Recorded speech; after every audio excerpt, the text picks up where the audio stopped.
ప్రస్తుతం ఆంధ్రప్రదేశ్ పైన ఉన్న తుఫాను వల్ల మేఘాలు సముద్ర మట్టం నుంచి 1.5 కిలోమీటర్ల ఎత్తు వరకు ఉన్నాయి. ఇదే సమయంలో ఈదురుగాలులు ఛత్తీస్గఢ్, కర్ణాటక, తెలంగాణ పైన వీస్తున్నాయి. వీటి వల్ల ఒక ద్రోణి సముద్ర మట్టం నుంచి 1.5 కిలోమీటర్ల ఎత్తులో ఏర్పడి ఉంది. ఇది మేఘాలను పోగేస్తుంది. మరో ద్రోణి తమిళనాడు పైన ఉంది. ఇది సముద్ర మట్టం నుంచి 0.9 కిలోమీటర్ల ఎత్తులో ఉంది.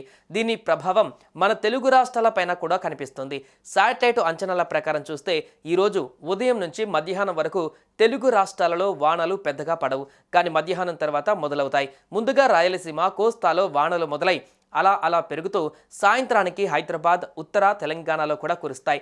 రాత్రి 8 తర్వాత వర్షాలు తగ్గే అవకాశాలు ఉన్నాయి. ఇవాళ కురిసే వర్షాలు తేలికపాటి నుంచి మోస్తారుగా ఉంటాయి. తెలంగాణలో తేలికపాటి నుంచి ఒక మోస్తారు వర్షాలు కొన్ని చోట్ల కురిసే అవకాశం ఉందని హైదరాబాద్ వాతావరణ కేంద్రం అధికారులు తెలిపారు. ఉరుములు మెరుపులు గంటకు 40 నుంచి 50 కిలోమీటర్ల వేగంతో బలమైన ఈదురుగాలులు వీస్తాయన్నారు.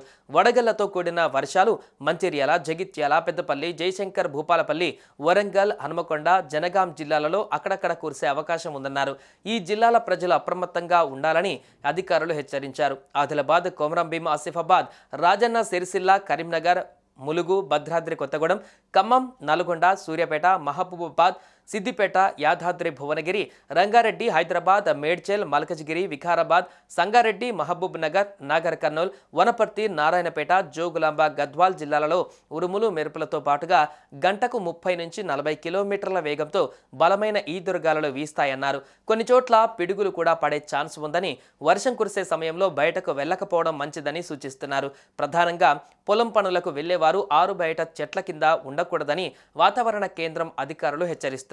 బంగాళాఖాతంలో గంటకు 19 కిలోమీటర్ల గాలి వేగం ఉంది. ఏపీలో అయితే గంటకు 12 కిలోమీటర్లుగా ఉంటుంది. తెలంగాణలో గంటకు 9 కిలోమీటర్లుగా గాలి వేగం ఉంది. మామూలుగా గాలి తక్కువగా ఉంటుంది, కానీ వర్షం పడే ముందు పడేటప్పుడు మాత్రం గాలి వేగం బాగా పెరుగుతుంది. అందువల్ల అప్రమత్తంగా ఉండాలి. ఉష్ణోగ్రతలు తగ్గాయి, కానీ కొద్దిగానే తగ్గాయి. ఇవాళ శనివారము తెలంగాణలో యావరేజ్ ఉష్ణోగ్రత 34 డిగ్రీల సెల్సియస్గా ఉంటుంది. ఏపీలో 33 డిగ్రీల సెల్సియస్ ఉంటుంది, కానీ రాయలసీమలో 37 డిగ్రీల సెల్సియస్ ఉంటుంది. వాన పడేటప్పుడు కొంత వేడి తగ్గుతుంది. అయితే ఈ వర్షాలను తక్కువ అంచనా వేయవద్దని నిపుణులు అంటున్నారు. 3 రకాల భిన్నమైన వాతావరణాలు ఢీకొనే పరిస్థితులు ఉన్నాయని, ఇవి ఆకాశంలో అల్లకల్లోలం సృష్టించే ఛాన్స్ ఉందని అంటున్నారు. దీనికి ఎగ్జాంపుల్గా నిన్నటి భారీ వర్షాన్ని చూపిస్తున్నారు. ఈ పరిస్థితులలో అప్రమత్తంగా ఉండడం మంచిదని సలహా ఇస్తున్నారు.